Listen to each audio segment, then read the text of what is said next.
Seja bem-vindo ao Media Market Podcast. Eu sou o Jean de Oliveira e estou com a missão dificílima de representar a Luísa Telecha, nossa host principal do evento, que está de férias, está aproveitando agora viajando em algum lugar do Brasil. E hoje, diretamente do evento anual da Caert, a Caert Next, e com uma figura que eu respeito muito, já aprendi muito e consumo muito conteúdo que essa pessoa produz. O currículo é impressionante, dispensa apresentações, e estou aqui hoje com o Walter Longo. Seja bem-vindo ao Media Market Podcast, Walter. Obrigado, Jean. Um prazer estar com vocês.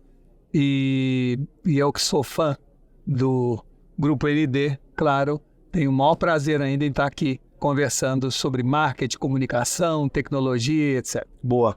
E, Walter, me explica uma coisa. Você que tem um currículo cheio de prêmios, reconhecimentos, é conhecido como um dos principais publicitários do país. Como que você começou a liderar a discussão de IA aqui no Brasil? Como que você migrou?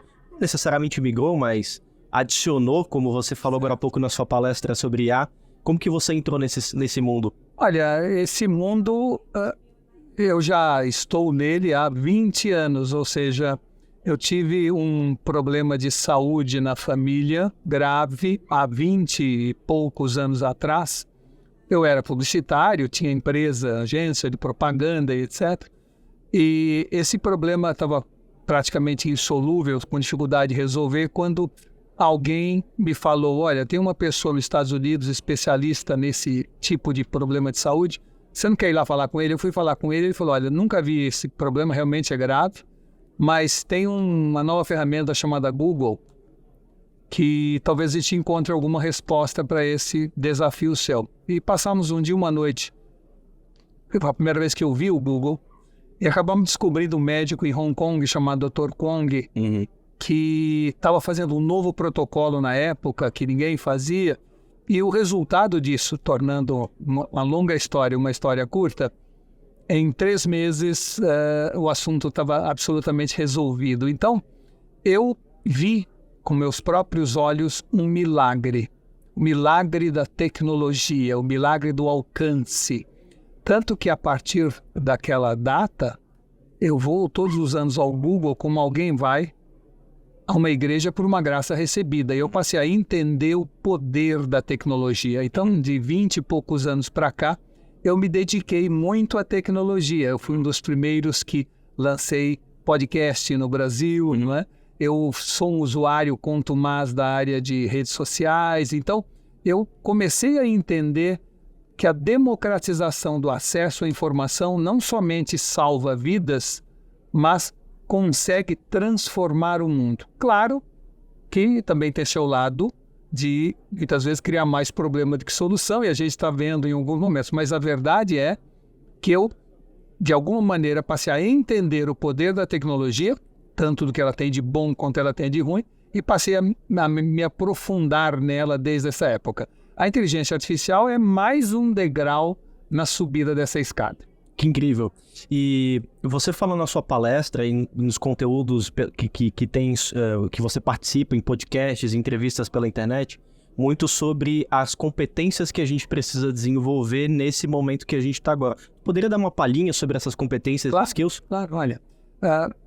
É muito importante que a gente entenda que toda tecnologia ela vem para gerar ainda mais facilidade e conforto.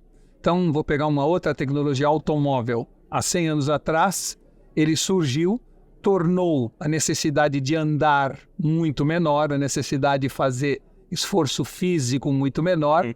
Isso gerou a possibilidade de criarmos cidades muito maiores e vivermos a grandes distâncias, o que tem uma série de vantagens, mas, por outro lado, tornou o ser humano sedentário, não é? E 100 anos depois, portanto, agora a gente já entendeu a necessidade de eu fazer um exercício físico regular, ir a uma academia ou fazer exercício em casa. Então, de um lado ela facilitou, do outro lado ela cria um subproduto que é a necessidade de eu me exercitar. Da mesma forma, tudo que surge de novo, a máquina de calcular que evitou que a gente tenha que fazer conta, o celular que evitou que a gente tenha que guardar na cabeça e na memória o telefone de todo mundo, gera, por um lado, uma democratização da informação, que é maravilhoso, mas do outro, uma perigosa indigência cognitiva, uma falta de treino do nosso cérebro. Então, nós precisamos entender que a inteligência artificial agudiza este fenômeno, tanto do lado bom, quanto do lado que requer atenção. Nós agora com o ChatGPT não precisamos escrever tudo aquilo que escrevíamos, tudo que é repetitivo e burocrático, mas que treinava nosso cérebro, não precisa mais ser feito. E nós vamos precisar então, da mesma forma que hoje subimos em cima de uma esteira e fazemos exercício físico, entender que nós precisamos ler um livro ou cuidar do exercício cognitivo com a mesma atenção que damos ao físico. Teremos com isso muito mais facilidade que a tecnologia nos traz, mas não estaremos perdendo competência cognitiva em função do exercício que precisamos fazer. E daqui para frente, 1 hora por dia de leitura, ou 1 hora por dia de discussões, ou sentar ao redor de uma fogueira, como é um podcast, né? E conversar e trocar ideia e aprender coisas novas e principalmente estimular a curiosidade, eu acho que é a grande tarefa humana. Muito bom, muito bom. Walter, tu tem uma trajetória extensa por grandes empresas. O que olhando para trás, quais são as principais lições da tua trajetória, os principais conselhos que você poderia dar fruto desses aprendizados? Olha, são tantas aprendizagens que é até difícil resumi-las, mas eu poderia, talvez, sugerir a todos que abracem a mudança como único estado permanente, ou seja, mesmo há 20 ou 30 anos atrás, quando as coisas não eram tão aceleradas, no fundo, havia e continua havendo uma gigantesca resistência à mudança.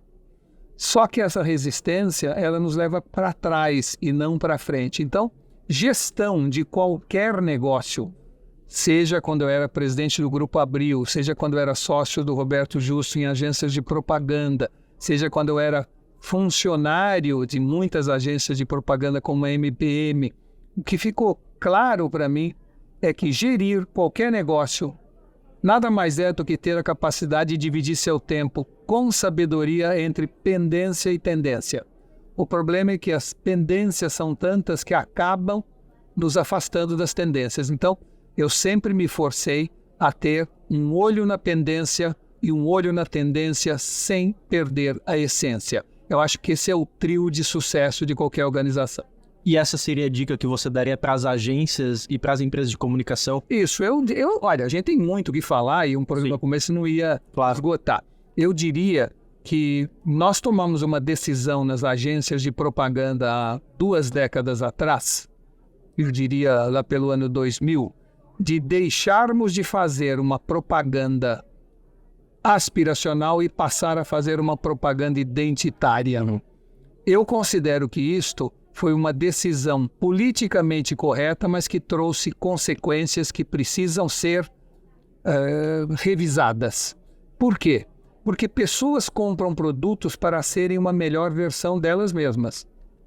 Então, quando eu fazia uma propaganda de margarina que mostrava um café da manhã espetacular, com todo mundo atencioso, os filhos felizes, o marido romântico, as pessoas no ano 2000 começaram a dizer, isso é uma mentira, o café da manhã não é assim. Vamos mostrar o café da manhã como ele é. E passaram a mostrar o café da manhã com o marido lendo jornal e nem prestando atenção na mulher, as crianças correndo para a escola. Ou seja, trouxeram a realidade para dentro da propaganda. A vantagem é, houve mais engajamento. Eu olhei a propaganda e falei, não, é verdade, a minha vida é assim. Só que tirou de mim a necessidade de comprar aquele produto, porque se a vida é assim, eu não preciso daquele produto para transformar a minha vida. Então, a migração do aspiracional para o identitário trouxe consequências de perda de eficiência da propaganda. E aí, como em comunicação não há vácuo, sempre alguém ocupa espaço, os influencers ocuparam o espaço aspiracional. E hoje vendem carrão, vendem luxo, vendem grife, vendem moto. As pessoas passaram a seguir muito mais os influencers, a propaganda teve que contratar influencers agora para divulgar os seus produtos. Eu acho que isso é uma coisa que exige uma enorme reflexão de todo o setor e uma análise de como nós podemos continuar sendo politicamente corretos sem perdermos esta vitamina aspiracional que foi a razão de existir da propaganda. Que gera o desejo que você sempre fala nas suas palestras. Exato. a vontade de progredir, de pesquisar, de estar interessado. Gera a potência da vontade, né? Que move o mundo, que faz com que as pessoas evoluam, que faz com que as coisas vendam, que faz com que a gente recolha imposto, enfim. Toda a máquina, ela se azeita em função do desejo humano, da vontade, do querer, do almejar, né? Se a gente tira isso das pessoas, Houston, we have a problem. Boa. Walter, sempre é uma aula te ouvir, mas mesmo que curtinho o tempo, muito obrigado pelo teu tempo. Obrigado a você, até a próxima. Muito obrigado. Gente, mais conteúdos no media.marketing. Obrigado.